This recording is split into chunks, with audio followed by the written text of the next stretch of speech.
Hello students, welcome back. In today's lecture, we will discuss the anatomy of a lymph node. In this lecture, we will see the ultimate fate of the bacterium or virus which enters a lymphatic capillary. Let's draw the basic outline of a lymph node. Here we have the fibrous outer covering of the lymph node. This covering is called the capsule. The lymph node is a kidney bean-shaped structure, usually less than 3 centimeters long, with an indentation. The lymph node has a convex surface, shown on the top, and a concave surface, shown on the bottom. The indentation here is called the hilum, H-I-L-U-M. There are multiple lymphatic vessels which enter the lymph node on the convex surface. These vessels are called afferent lymphatic vessels. As I've mentioned, these vessels are found on the convex surface. Typically, there is one lymphatic vessel which exits the lymph node. This vessel is called an efferent lymphatic vessel. The efferent vessel is found within the indentation, or the hilum. Also at the hilum, we have an artery and a vein which supply and drain the lymph node. Shown here are the artery and the vein of the lymph node. Extensions of the capsule divide the lymph node into compartments. Shown here, these 5 extensions have divided this lymph node into 6 compartments. These extensions are called trabeculae. Physiologically, the lymph node can be divided into different zones. Each of these zones serves a different purpose. Starting on the outside and shaded in yellow, the most superficial zone is the cortex. B cells are found primarily in this region. Moving inside and shaded in blue, the next zone is the paracortex. T cells are found in this region. The deepest and innermost zone, which is shaded with brown, is the medulla. Plasma cells and macrophages are found within this region. After the lymph enters the lymph node through afferent vessels, it slowly migrates through passageways and crevices, exposing microbes and antigen-presenting cells to immune cells.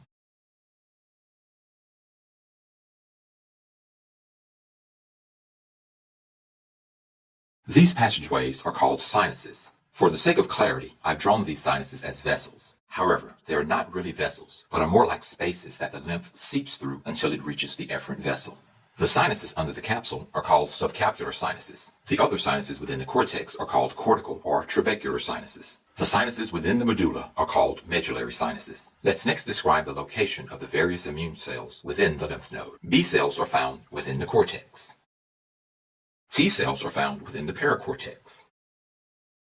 Plasma cells are found within the medulla. And macrophages are found within the medullary sinuses. Shown here, the medullary sinus is too small, so I will draw the macrophages under the sinuses. In order to show you the next structure, I will need to explain how it is formed. I will make a copy of the B cell and make it very small.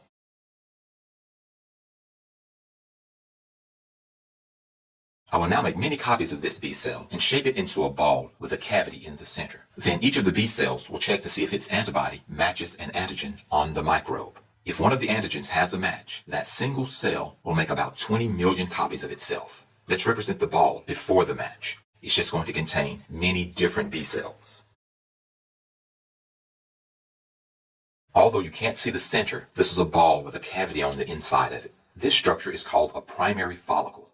A follicle is a group of different cells with a cavity inside. So each of these B cells is a different B cell with a different antibody. Let's make a copy of this follicle. Let's next show how the one cell makes many copies of itself. A cell that is undergoing mitosis has to uncoil its nucleus. When it does, its nucleus appears lighter under the microscope. Let's draw one of those cells. Here we have a B cell that is undergoing mitosis. It has a lighter nucleus. Let's compare it to our resting B cell. So this is our proliferating B cell, and this is our resting B cell. As you can see, the proliferating B cell has a lighter nucleus. This represents the B cell which matched the antigen. I will now make a small copy of this B cell and place it on the interior of the follicle.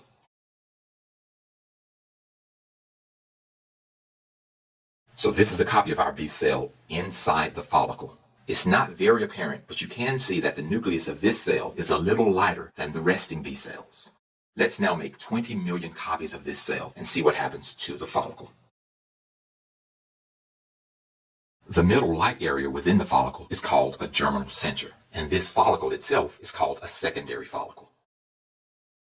So whenever you're looking under a microscope and you see a germinal center, you know that a B cell has found a match to its antibody. And you also know that there is an infection within the body. Let's now discuss what happens when a pathogen enters the lymph node. We will discuss 3 possible situations. A free pathogen, such as a virus or bacterium, a pathogen eaten by a professional antigen-presenting cell, and an infected cell. Let's draw all of these first. Here we have our free pathogen, a virus. Here we have a pathogen that has been eaten by a macrophage, a bacterium, and here we have a cell which has been infected by a pathogen, a virus. Let's first discuss what happens to the free pathogen. This could have been a bacterium or a virus. I chose to use a virus in this situation. First, the virus enters the lymph node through an afferent vessel. It travels along a subcapsular sinus. It then travels down a cortical sinus to a primary follicle. The B cells then phagocytize the virus until one of them finds a match. Once a B cell finds a match, it presents the MHC2-bound antigen to a T helper 2 cell and becomes activated. The B cell proliferates until a germinal center forms. The proliferated B cells then differentiate into plasma cells. The plasma cells then migrate to the medulla to produce antibodies. The antibodies travel throughout the body, binding to viruses. Macrophages target these antibody-bound viruses and destroy them.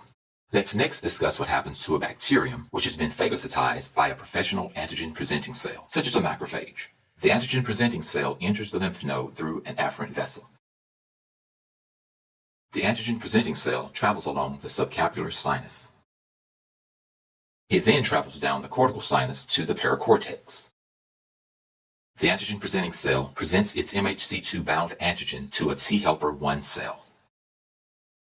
The T helper 1 cell releases the cytokine interferon gamma to activate the macrophage. The interferon gamma travels throughout the body, activating macrophages to become more microbicidal. And these macrophages are then more active in phagocytizing and killing bacteria. Let's next discuss what happens to a virus-infected, non-professional antigen-presenting cell. The infected cell enters the lymph node through an afferent vessel. The infected cell travels along the subcapsular sinus. It then travels down the cortical sinus to the paracortex. The infected cell presents its MH1-bound antigen to a cytotoxic T cell. Our T cell here will represent a T helper cell and a cytotoxic T cell. The cytotoxic T cell commences to inject chemicals into the infected cell to kill it. CD4+ cells also activate the cytotoxic T cell. The activated cytotoxic T cells then travel throughout the body, killing all infected cells. And this is how the lymph node deals with pathogens. Let's now annotate these items. Before we start, there will be 7 items that we will not annotate, but you should still know them. The convex surface, the concave surface, the artery, the vein, the virus, the macrophage engulfed bacterium, and the virus-infected cell. Now let's label all the rest of the items.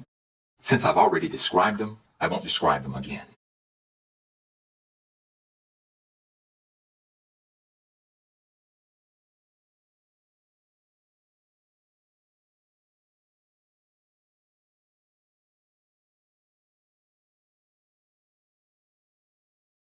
And of course, this structure is a lymph node.